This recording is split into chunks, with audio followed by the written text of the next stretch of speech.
I mean, I'm a parent too, and I understand that it's difficult sometimes that you have to kind of like negotiate with your kids early in the morning that they don't want to go to school because they woke up tired. But we could have done something like at nighttime, putting them to sleep early, taking away the video games. But we're starting to see the challenges at an early age, which is sometimes even as early as kindergarten and TK. And I mean, I was a principal of an elementary school, and I see students that have had a history of being absent in school will struggle in school because all those absences catch up eventually.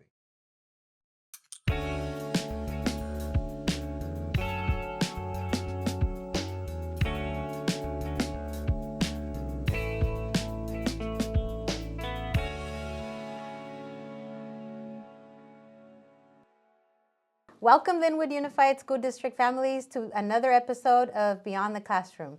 We have a famous person with us today. I don't know about that. Many of you guys will see Mr. Gallarzo and say, I know him. You know, he is a pillar in our Linwood Unified School District community. He's been here going on 30 years, and he's had many roles. And today we are here to talk about a very important topic that we want to make sure families understand the importance of it and the dangers of it also. Attendance. Attendance and how attendance matters. We'll provide some data and just give you a little bit of processes and protocols on what we do here as a district to support our families to ensure that our students come to school every day. So today we're going to talk about long-term effects of not sending your children to school, but also the daily effects of making sure that our kids come to school every day. Before we get started, I want Mr. Gallarzo to share a little bit of what he's done here in Linwood Unified the last 30 years. Okay. Well, I started back in 1995. It's a long time ago. I started as a second grade teacher at Roosevelt Elementary. Then I later on became a teacher on special assignment. I think that now they're instructional leads. And then I became the assistant principal there at the same school. And then I moved to Will Rogers, I believe, to become an assistant principal for a year. And then I was an assistant principal at Lindbergh for 3 years. And then I became the principal at Lindbergh for another 7 years. And then the last 7 years I've been here at the district office. Yes. So you have a lot of experience. You know a lot of our families. Yes. And generational. Yes. Because you've helped families now that were your students that now are their students, right? Yes. And grandparents. So he's a true asset to our department. We're very fortunate to have him here. He has a lot of knowledge of many different things. And today, what position do you have today in relation to attendance?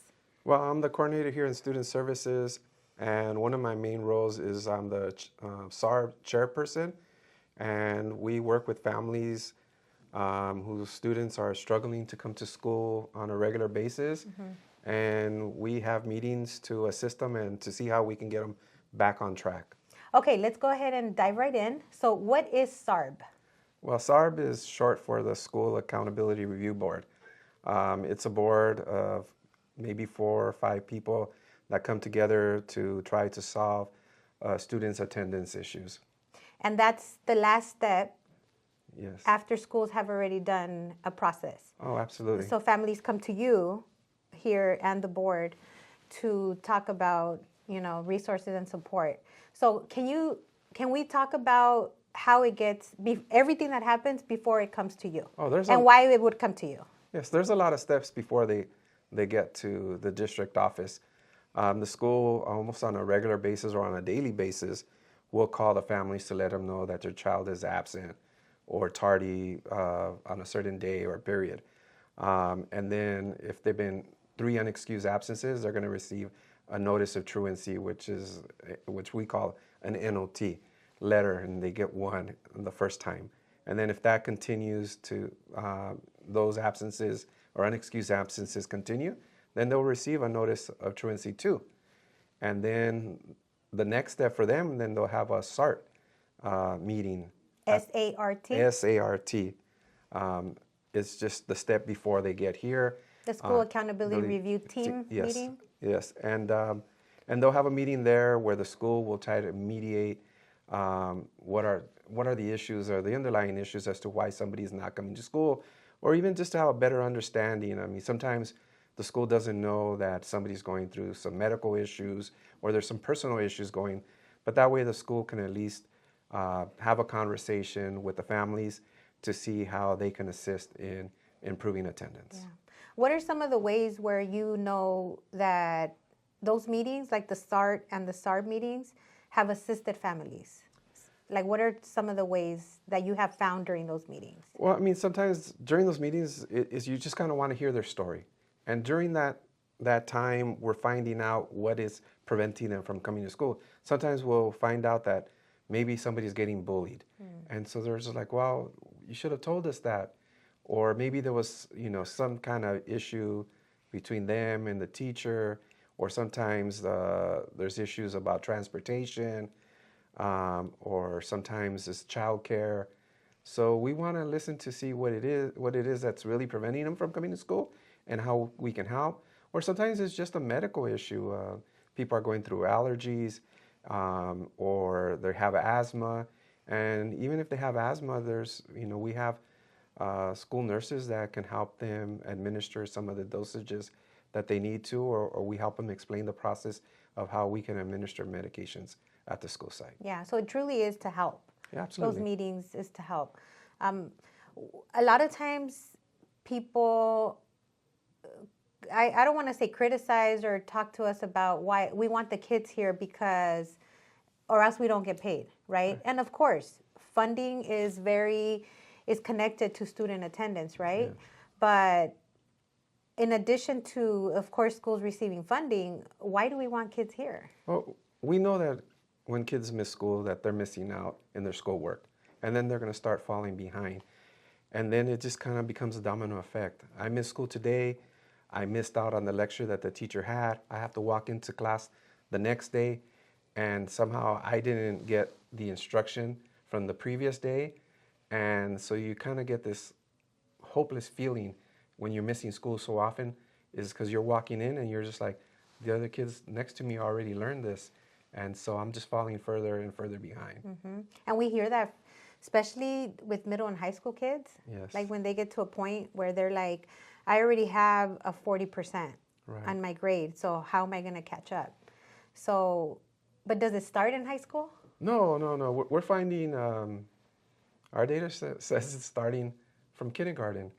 I mean, I'm a parent too, and I understand that it's difficult sometimes, that you have to kind of like negotiate with your kids early in the morning that they don't want to go to school because they woke up tired. But we could have done something like at nighttime, putting them to sleep early, taking away the video games. But we're starting to see the challenges at an early age, which is sometimes even as early as kindergarten and TK. And TK, especially after COVID.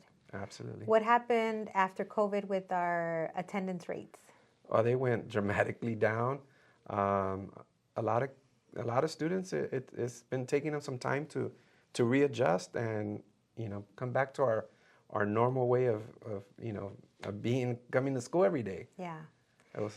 Yeah, and I do have to say that you with the site administrators and the attendance assistants have really done a good job with decreasing the low attendance rate and increasing, average daily attendance for our students. It used to be, I think, after COVID, it was chronic attendance issues. I think it was at almost 40% of kids being absent during the return, after the return of when schools reopened.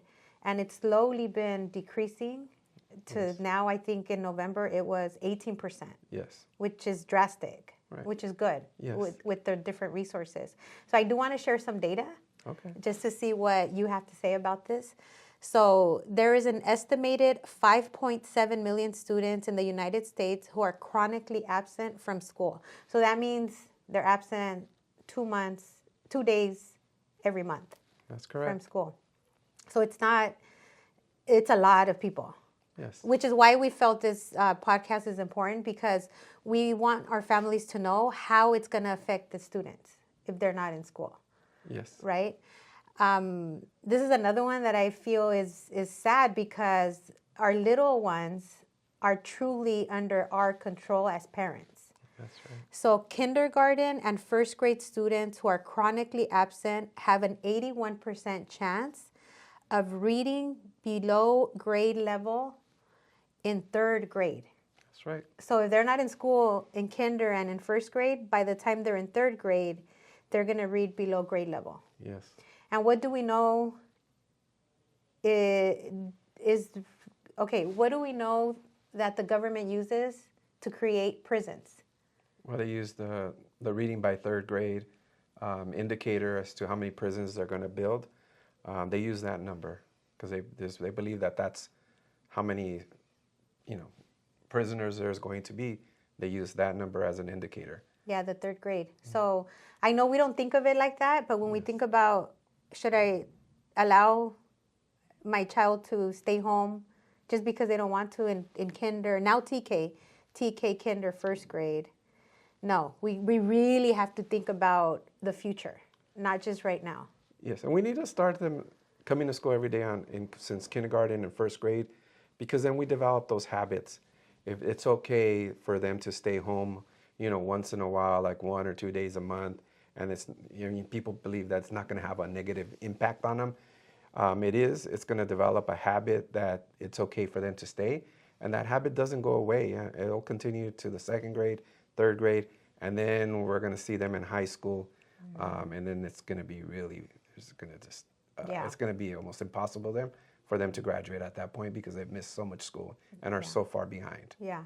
So speaking of high school, by 9th grade, chronic absences become a better predictor of a student dropping out than any 8th grade test score.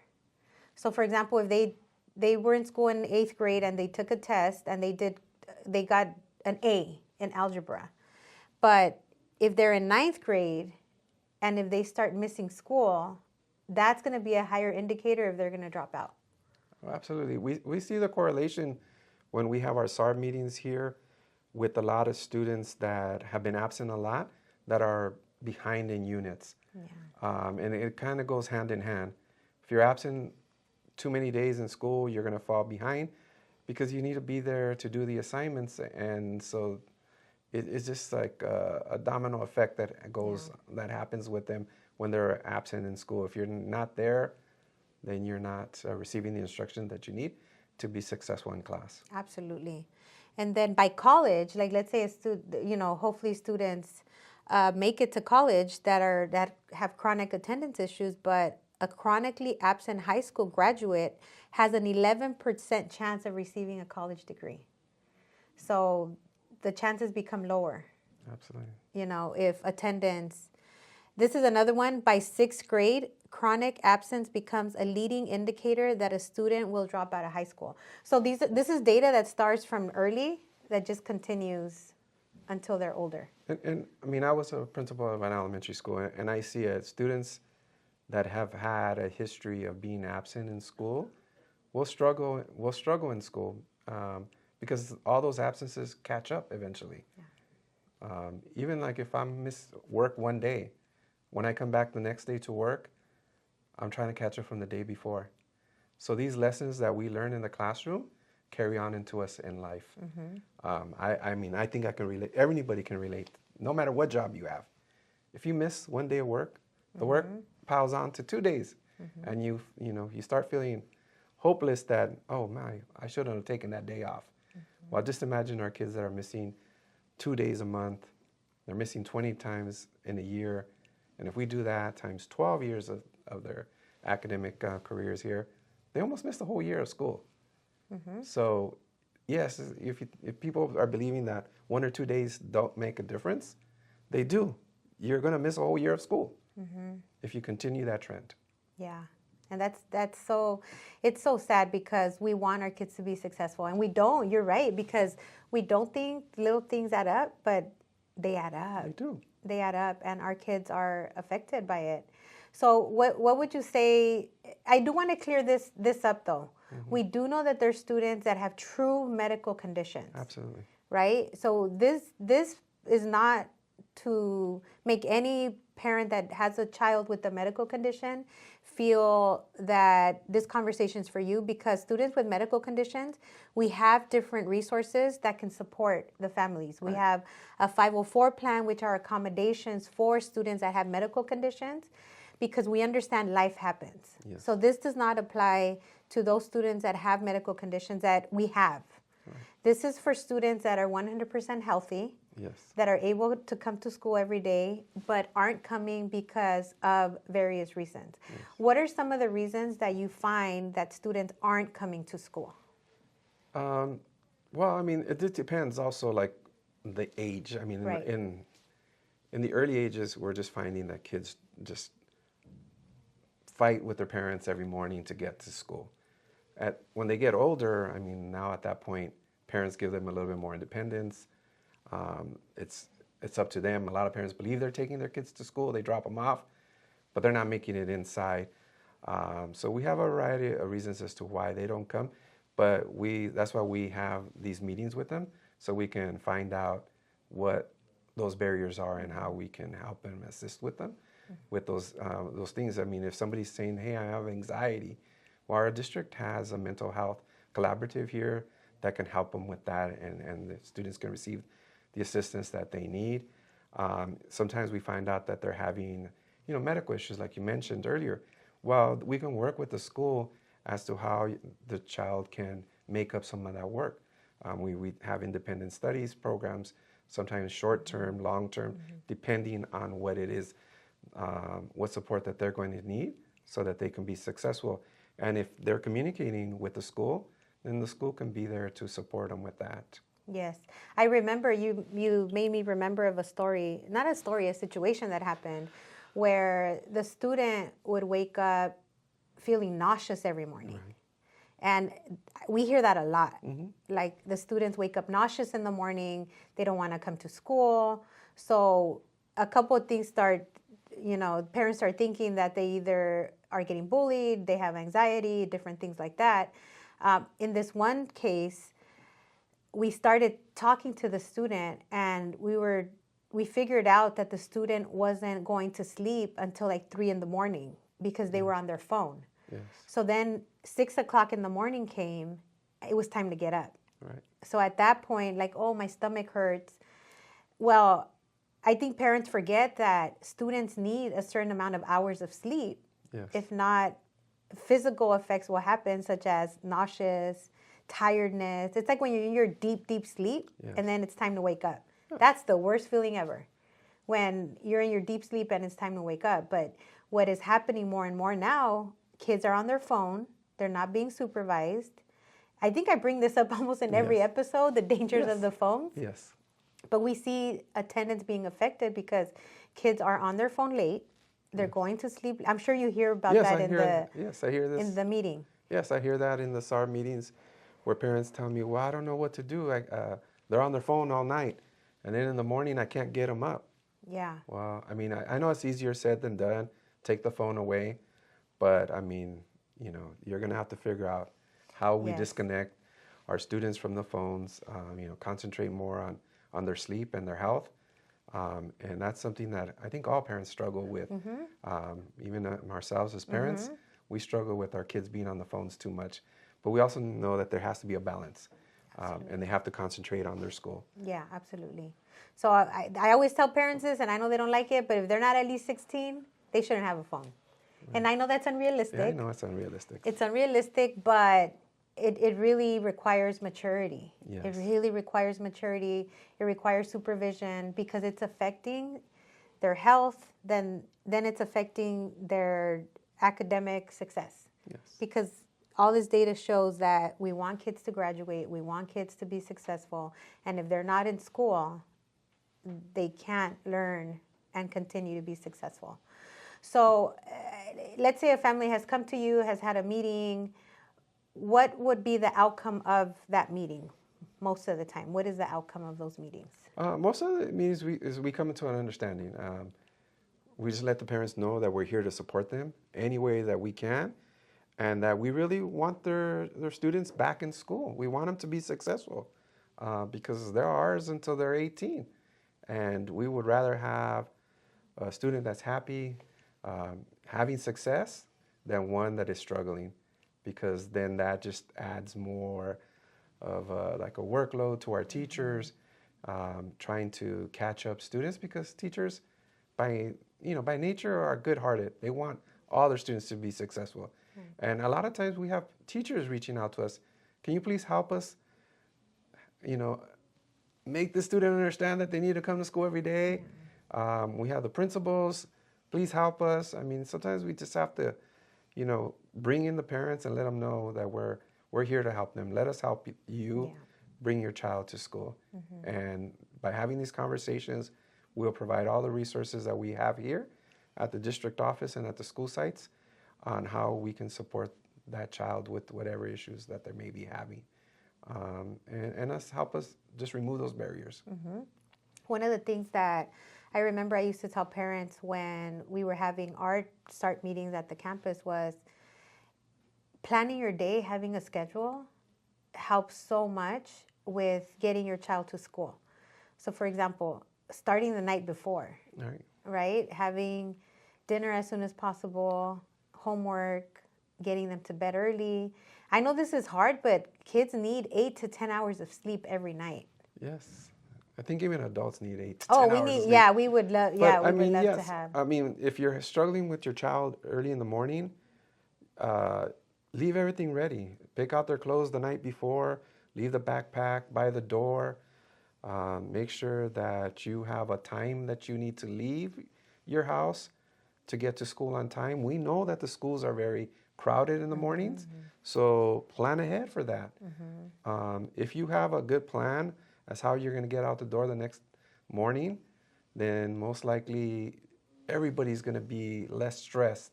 Because, I mean, as a parent, in the morning you're trying to do 100 things to get out the door and get your child there to school on time.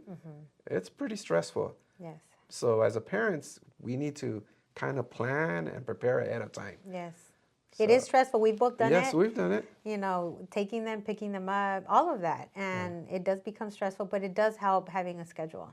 Absolutely. The day before. So as we wrap up today's video, is there any recommendations that you want to tell our families regarding attendance and the importance of being here every day? Absolutely. I just want to remind all our parents out there that we here as a district, at Linwood Unified School District, want to see your child at school every day. And it's not because of the money. It's because we want your child to be successful, to graduate from high school and go on to college. And if along the way there's some barriers or some roadblocks, we're here to help you. I mean, we're not here to be punitive. We're here to assist you. And always just remember that we are here at Student Services. We'll help you in any way that we can. Feel free to come and visit us. We're here every day from 8 to 4:30. And if you're a little bit late, we'll stay with you. Yes. And I just want that to be the message, that we're here to help you. That's our role here at Student Services. Thank you, Mr. Gallarzo. Nicely said. So again, I want to remind all the parents that, like Mr. Gallarzo said, you can come here. You can also go to all your school sites. There's counselors, social emotional learning specialists, licensed clinical social workers, your administrator, community school case manager. So there's various positions at your school sites of staff that are there to help you. And if you want to go online to find resources, we ask that you go to www.mylusd.org. That's our district website. You select student services, and there's multiple resources there as well. But again, we're here to support you, and thank you for joining us, and thank you for giving us your time to learn a little bit more on the importance of attendance and being in school every day. We hope you join us next Wednesday for the next release of Beyond the Classroom podcast. Thank you for joining us.